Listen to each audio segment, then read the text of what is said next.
Short and stout with an ever-present toothpick. Ed Werenich doesn't look like a champion athlete. One of the boys, never afraid to speak his mind, the skip would have fit perfectly into a beer commercial. He was one of Canada's most beloved curlers because he was just an ordinary guy, except when he took the ice. Eddie was unique, for sure, as a curler, because he had just a brutal slide, of course, as everybody knows, but made them all. Ed Werenich brought color. He brought a spice that everyone loved or hated. He really is, you know, the blue-collar guy that everyone can relate to. It's why he's an icon in Canadian sport. And probably one of the most brilliant skips ever. Bonito, Manitoba, a dot on the map near the Saskatchewan border, has a hometown hero. He's known as the Wrench. Born in 1947, the youngest of 3 sons lived a simple prairie life. I was right off the farm. I was a regular guy would be a compliment. I mean, I knew nothing. I was, you know, just trying to stumble my way through life, like trying to figure out what was going on in this wacky world of ours. Eyes wide open, he was introduced to a winter pastime imported from Scotland that became popular during the Great Depression. We used to listen to the Brier in the 50s, and the Richardsons were winning their Briers in the late 50s, and there was no TV. And I think somewhere he wrote an essay in school that his ambition in life was to curl in the Brier. I was just smitten by the game. I mean, you couldn't get me out of the rink. I was down there all day. I used to practice even in the dark, and just from the light coming in from the inside the lobby. That's any way I could to get out on the ice. It was I can remember that. It was a lot of fun. As a junior, Ed relished the chance to play in men's leagues with his older brother Tony. But small-town life offered little else. At 18, Werenich left for Toronto, took business at Ryerson, and paid his tuition by hustling. I had about 35 century breaks, and that's how I got to know Cliff Thorburn, actually. And it was sort of a means of survival, I guess you might say. Before dropping out of college, he made friends who introduced him to the competitive curling scene. In 1971, he caught the attention of preeminent skip Paul Savage. Well, he was strong like Bo. I mean, looking at Eddie back in the early 70s and looking at him in the last 10 years of his career, I mean, he was a fire hydrant. He had these huge muscular arms and legs and a svelte tummy. Paul used to pay my entry fees, used to drive me home, used to feed me. So Paul's probably instrumental in my whole curling career here in Ontario. Savage recruited the farm boy from Manitoba. Werenich played second on the emerging rink. They were Ontario's best in 1973, but his first trip to the Brier was not as he had dreamed. It didn't go well. I mean, you know, here's something that I dreamed about doing, and we'd had such a great provincial, and we get there and the ice is just awful. At one point, I had packed my bags, and it was Wednesday, I believe, and I was heading for the airport. There was one game about halfway through the week when I looked over and Eddie was leaning up against the boards in the arena there eating a hot dog, and I thought, whoops, we got a problem here. Paul was the gentleman and sort of the person that would suck up to other people, and I wasn't very polished. I didn't suck up to anybody, and so Paul would usually, I'd go and embarrass myself with somebody, and Paul would send him a letter apologizing on my behalf. Was the common thing that would happen. They won 2 more Purple Hearts as provincial champions that decade before parting company in 1980. The Wrench was ready to take control. Eddie had some really good successes skipping in the Canadian Firefighters Championship for the previous 2 or 3 years, and he was convinced by, I guess, Neil Harris and some other people to go big time with the skipping thing. At 33, he led his own team to provincial supremacy. Not good enough for Werenich. Realizing that curling is truly a team sport, he recruited the best he could find. Well, 1983 was, of course, our first year together as the Dream Team, and we put that team together to win the Brier. TSN Profile is brought to you by Castrol Syntec, the active lubricant. Celebrate the double gold. Share the spirit of the Team Canada victories. Order your handcrafted limited edition commemorative ring, available for men and women today. Call 1-866-243-2643 or visit intergold.com/hockey. On the next Midweek Rio Classics. You know, ever since I was 6 years old, I've been faster than anyone. You better start hitting out there. Let's go. Pretty boy. Oh, yeah? Sure are glutton. On the next midweek Rio Classic, Rob Lowe stars in Youngblood, only on ESPN Classic Canada. Canadians love KFC and we love a good deal. So naturally, we love the Colonel's Dozen. 12 tender, juicy pieces of seasoned chicken prepared the way the Colonel's always done it for just $12.99. KFC, it's finger-licking good. The $5 deal is back at Pizza Hut. First pizza, regular price. Second, third, and fourth pizzas, $5, $5, $5. But they don't have to be the same. Get a stuffed crust, edge, or pan. Call Pizza Hut today. Doritos presents the Juno Fan Choice Award. You vote for your favorite nominees. Avril, Celine, Diana, Nickelback, Shania. Vote online and you could be chosen to present the Juno Fan Choice Award live on stage. Brought to you by new ketchup-flavored Doritos. Over the line, Ellis takes That's his 300. They're going to get the puck for him. Hi, I'm Ron Ellis, and you're watching ESPN Classic Canada. It's a matchup that defines hockey tradition and glory. The Toronto Maple Leafs and Montreal Canadiens have battled for preeminence in hockey's homeland since World War I. Toronto has hoisted the Stanley Cup 3 times in 5 head-to-head meetings against Montreal. The Maple Leafs and Canadiens, an ESPN Classic rivalry. Relive more classic hockey moments Mondays on ESPN Classic Canada, where the legends come to play.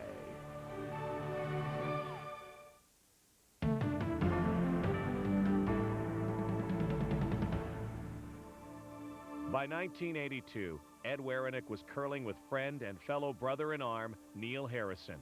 The dream took flight with 2 great additions. Yeah, the dream team was probably where my curling career basically started to take hold. Paul and I had broken up in 1980. We disagreed on how things were going or should go. We went to the Brier in '81 with Eddie, and we realized that we probably didn't quite have the horses to do well. At this stage, Paul was playing with John Kawaja, playing third for him right out of the junior ranks. And when Eddie and I started talking about getting back together again, it was John and I and Eddie and Neil, and he bought it. Everything made sense on paper. The dream team was set.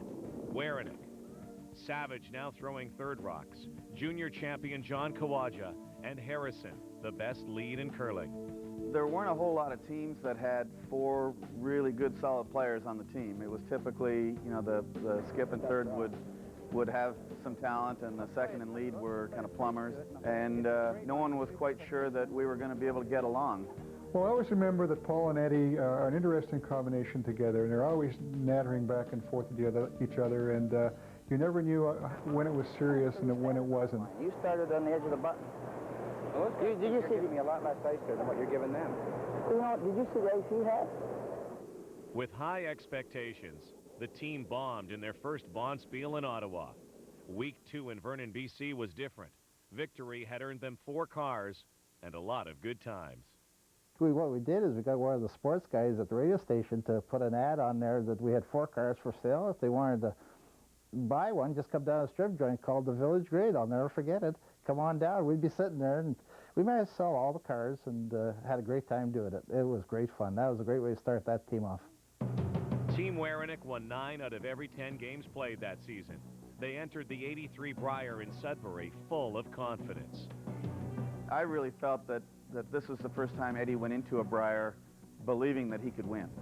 I probably was the weakest link on that team at that time, and but I knew strategy and I knew how to read ice, and we just enjoyed the whole ride. It was terrific.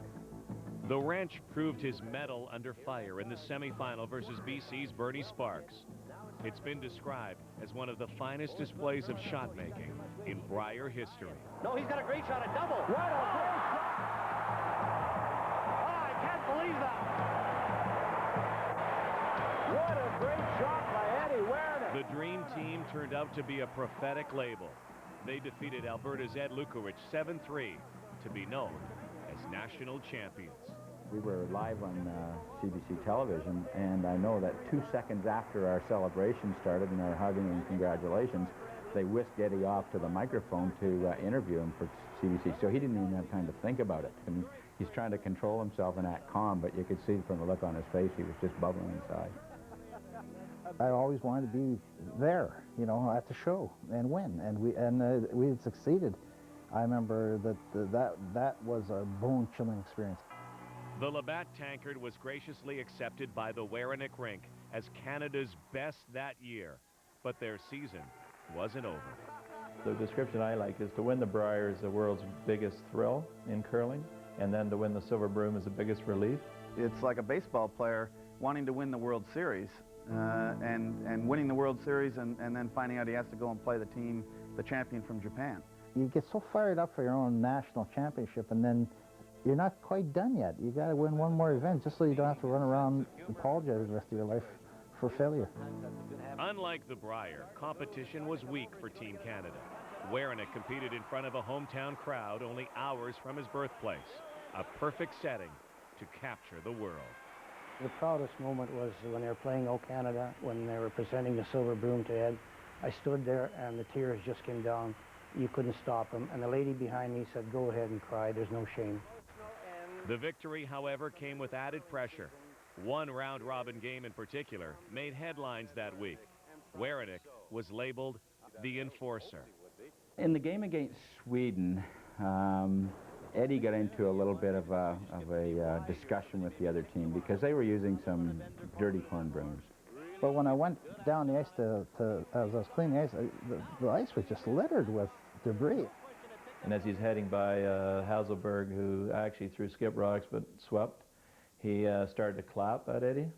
And I just walked over beside him, and I had my handle of my broom, but my hand about halfway up, and I said, "Keep it up, pal. This is going right up your hoop." And again, whether that was showbiz or he really meant those things, you know, who really knows? But it's all gamesmanship.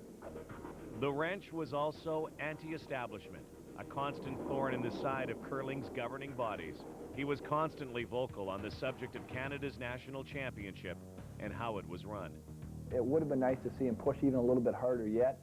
But, you know, back then, Eddie didn't have the support of 17 or 18 other teams. He was the only guy, and everybody else was saying, "Hey, we're just happy to be at the Brier. Eddie, don't rock the boat." And Eddie's saying, "Hey, you know, it's the Brier, and it's fun, and it's great, but it's not the be-all, the end-all. It's just another curling event, and these guys are taking advantage of us." Eddie's had a strong anti-CCA attitude most of his curling career. You know, you for sure you knew if there was a reason out there for something to be not right, that Eddie was going to certainly be vocal about it. Despite his gruff appearance and attitude, he remained a fan favorite. He was simply a blue-collar worker who represented the common man. I saw it everywhere we went. If it was in BC or across the prairies or in Atlantic Canada, he had a special affinity in the eyes of the regular Joe Canadian. He wasn't a million-dollar athlete. He didn't have an entourage. I mean, he was a character guy. It was Eddie's personality that would fuel one of Canada's most hyped curling events in history. The magnitude of it all was just, it was astounding, overwhelming.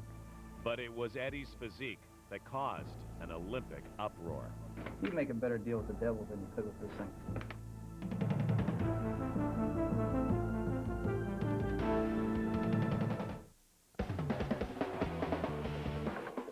Molson's That's Hockey, your total hockey news source. We bring you everything from the world of hockey. The scores, the stats, the stories, interviews, profiles, analysis, all from the best in the business. And each week we profile an outstanding hockey performance on the Vector Performance of the Week. Vancouver Canuck forward Brendan Morrison has turned in the Vector Performance of the Week for the period ending February 23rd. Morrison had 3 goals and 5 assists in leading the Canucks to wins in all 4 of their games. He also had an impressive +8 rating, helping the Canucks to a team record 13-game unbeaten streak. Numbers like that helped Brendan Morrison turn in the Vector Performance of the Week. For more information on the Vector Performance of the Week, visit tsn.ca/Vector. Molson's That's Hockey, the ultimate hockey news source. Your world of hockey in 30 minutes. Weeknights on TSN. I may be a celebrity, but when it comes to acne, my skin doesn't really care. I break out just like you do. Do you have a few pimples or a face full of acne that you want to disappear? Now there's a solution. It's called Proactive Solution. With over 3 million customers, Proactive is the best-selling acne system in America. It changes your skin almost immediately. It's amazing. Proactive Solution works for men and women of all skin types to gain clear, beautiful skin. It's like you're dating again or something. It really makes you light up. It's confidence, it's self-esteem in a little bottle. It's 3 simple steps that work by attacking acne at the source. Then the combination of medicines go down deep to destroy the bacteria while reducing inflammation. I know you have beautiful skin under your acne. Let Proactive prove it. Call now toll-free and get Proactive delivered for 2 payments of only $19.95. Order now and receive as a bonus the amazing refining mask.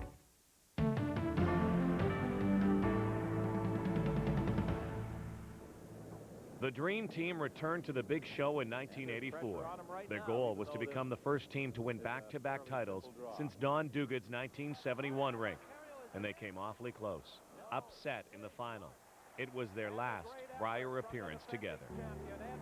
2 years later, the Wrench was invited as a special guest to the Brier, where ladies champion Marilyn Bodo spoke at the opening ceremonies. And I don't know what came over me.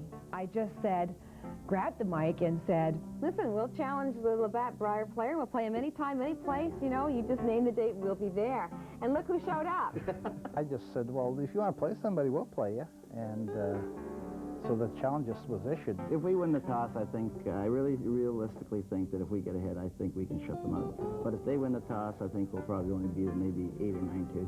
One of the fun nights in curling over the years has been the Battle of the Sexes when Maryland played against Eddie Werenich in Toronto at the World Championships in the exhibition game for charity. And the media, I'd never seen anything like it. I mean, it was like the World Series or the Super Bowl. There was cameras flashing. It was just bizarre. I couldn't stop laughing. It was the most incredible thing I'd ever seen. We were scared, actually, before we flew through the heart. It was like, is this really happening? Once she realized that we were going to thrash her, she was trying to do all kinds of funny things and try to get some lightheartedness in it. But we knew we had a job to do. We got creamed. I mean, it was a contest for the first 2 ends. And of course, I must say, and Ed will admit to this 100%, the ice was terrible. It was so bad, you could hardly make a shot. It was something that I think created a whole new opportunity for curling to become interesting to a new throng of fans. 10 years later, Maryland exacted revenge on Eddie in a rematch. The event could not capture the hype and media spotlight of the original, unlike this story. In 1987, curling was about to debut as an Olympic demonstration sport. Curl Canada was responsible for the selection process. And so there was some experimenting took place with regard to, I suppose, a lot of testing and things that never happened to curling athletes before because we were trying to find out some new things. Werenich and Savage were instructed to lose weight and pass a fitness test before given the chance to qualify. In our minds, it was none of anybody's business. If we could beat guys and not be in great physical condition, I mean, so be it. And I believe that at that time, they were really looking for the prettiest team to play in the Olympics. And they didn't want a 5'8", 200-pound Eddie Werenich out there. Further, Canada's elite curlers were told by the CCA to sign a contract waiving certain rights as competitors. Werenich declared war. If they insist on signing this contract, then I think everybody should get together and tell them that they now have no trials and they can start looking for new teams or whipping boys that are willing to sign this ridiculous piece. You make a better deal with the devil than you could with this thing. We tried to negotiate this whole thing out, and they just kept being hard asses about it. And finally I said, I remember the book in school, The Devil and Daniel Webster, that you could make a better deal with the devil. And that's basically what it was. You just couldn't deal with these guys. And he said, no, I'm here, I'm a curler, and I make shots more than them. And if I make it at 210 or make it at 170, it doesn't make any difference. And in essence, he's correct. For the sake of the team, they went along with the program. Unfortunately, the Wrench lost more than 18 pounds. He lost his touch, and failed to qualify for the Olympics. That was probably the toughest stretch we went through because our reaction at that time was one of basically disdain for what was going on. I honestly think the CCA, if they had any guts, they would apologize to him in public and Paul. That was a joke. And as we look back now, probably what took place in 1986, 87 was not the direction to go, and certainly what we've done with our trials process since there indicates that as well. But unfortunately it took place, and it's done. Clearly on the merits of their play and not their politics, Ontario's vocal duo were inducted into Canada's Curling Hall of Fame. The honor was not appreciated by the skip. I remember thinking about that. I said, my picture is going to be on the wall with all those bozos. I mean, you know, all these idiots that had made up all these archaic contracts, rules. I said, I've had enough of this. I took a napkin and wrote out, I refused my induction into the Curling Hall of Fame, signed it, and said, there. In the 90s, Werenich brought his passion back to the ice and set his sights on another national title. We just wouldn't have been right if we hadn't won that, Briar. And took aim at the Nagano Olympics. We really believed that we were going to win that game and that Mike Harris wasn't going to have a chance in the final.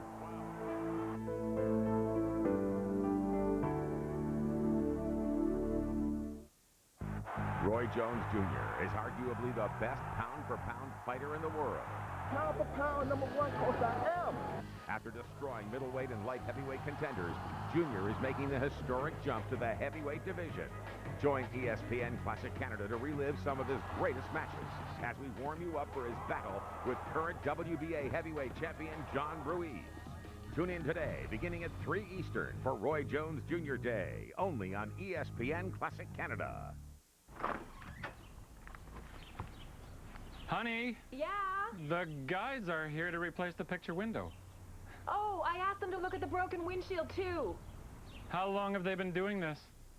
I don't know. They said on the phone they were fully qualified. Next time, insist on someone you can trust to do it right. Speedy Glass. We've been replacing glass since 1946, and now earn Air Miles reward miles for travel and more. Speedy Glass. If it's glass, we fix it. Bills can win it here. Wright puts it down. The kick is on the way, and it is good. And the Bills have won it. The definition of a comeback, the act of making up a deficit, as in a contest or game.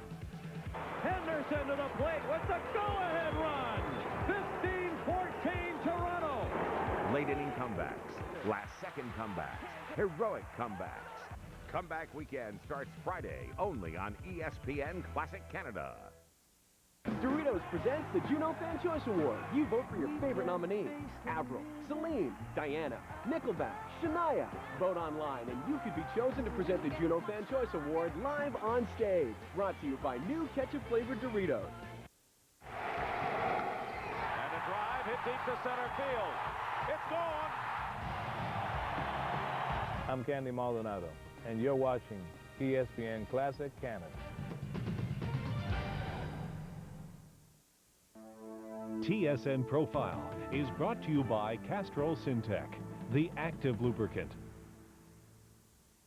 For the 1988 season, Eddie accepted Paul's invitation to come back, this time as a third. Savage skipped the team to the Briar, but failed to conquer in Chicoutimi. I think Eddie just found that it was pretty taxing on his body to try to play third and run up and down the sheet. And he's the consummate chess master at curling. He knows how to position rocks 3-4 shots ahead of other teams. So it was a natural, I think, for him to go back to skipping. I always said he could control the rock with his mind. He just makes the rock end up in the right spot. I don't know how he did it, but he did it. And Zen curling or something like that. But it was, like I say, it was something to play against him because you just couldn't watch, but you just looked at the results and they were always there. Happy with his achievements, the veteran pondered retirement until a former teammate with 2 young champions in his pocket came looking for a leader. It was an opportunity for Ed to get back with a young team that believed in him, and an opportunity for him to get back skipping. Johnny was the perfect person to fit in with Eddie. Eddie had all the expertise. He had all the delicate touch shots. We got to the provincial final that year and ended up losing a tough one to Russ, our nemesis. And then it went on from there. The following year, it was just, we sort of exploded. The veteran rink arrived in Sault Ste. Marie as heavy favorites. In a field stocked with rookies, the Wrench sealed the championship over a young squad from New Brunswick. That was one of the few times that the ice was so good. It was unbelievable. I mean, right from the moment we played the first game, we played Jim Sullivan in the first game, as it turned out, I knew we'd be there at the end. Eddie was the ringleader, and you know, he taught us well, and we you know, we rose to the occasion. It was a miraculous feeling to be able to win that Brier and carry on to win the World. In Ontario, curling supremacy was owned by two teams. Only Russ Howard's rink could match the skill and intensity of Team Werenich. Even young superstar Wayne Middaugh failed to dethrone the master. For all the years I played with Russ, and for the years after that where Eddie just kept beating us to put us out of the playdowns, you know, he was somebody who was always a couple shots ahead and had a game plan and a strategy in mind for what he was going to do. And when I look back, a lot of lessons learned. By 1997, Neil Harrison had returned to play lead. The aging team had one last shot at glory. The Olympic trials was definitely probably one of the highlights of mine, I'm sure, all our careers. We obviously knew at this stage that we were getting a little long in the tooth. There wasn't going to probably be another chance. I remember through that week, we kind of started to feel a little bit of that magic, and we were going to win this thing. I had it going. We were playing great, and I made a mistake against Kevin Martin, and I got a little greedy. I knew that if I could chip this rock, we win right there, and we're in the finals. That was a big game for Ed, because it was his last chance at getting to the Olympics, and I know that's what he really wanted. And they played very well, and it was just one of those things. I guess fate comes into it, because they really deserved to win that game and just didn't. In the late going, Alberta's Kevin Martin broke the game open with a 4 count. Ed Werenich would not represent Canada that winter in Japan. If we'd have won and represented our country in the Olympics, it would have been more than a disaster. I mean, I'd probably go get a rubber tire and put it on myself and wander around. I mean, who knows what would have happened. It would have been great for the for probably the publicity in the sport, but it could have created a lot of problems. The trials were the beginning of the end. The team split up in 1998, and after one final season, the Wrench retired from curling. Probably the easiest decision ever in my life. I had no idea they would be this easy. If I'm sitting around the old age home and we're talking about Eddie Werenich, I think some of the memories of the specific shots and the specific championships will disappear. But I think people will look back on Eddie as somebody that fought ferociously for the spirit of the game, for the integrity of curling. Memories are a great thing, and legacies. And the legacy and the memories of the Wrench won't go away soon.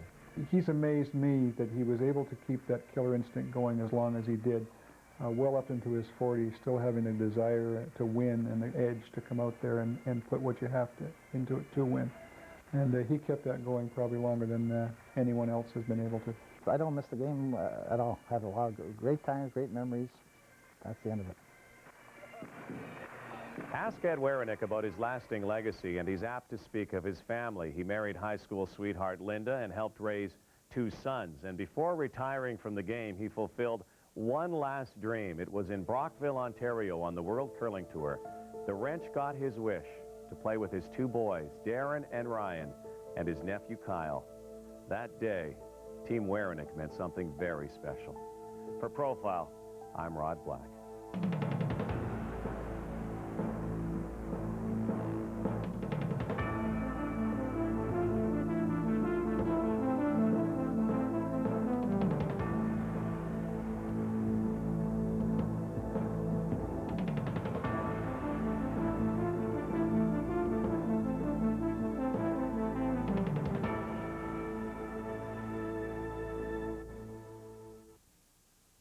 As he prepares to battle with current WBA heavyweight champion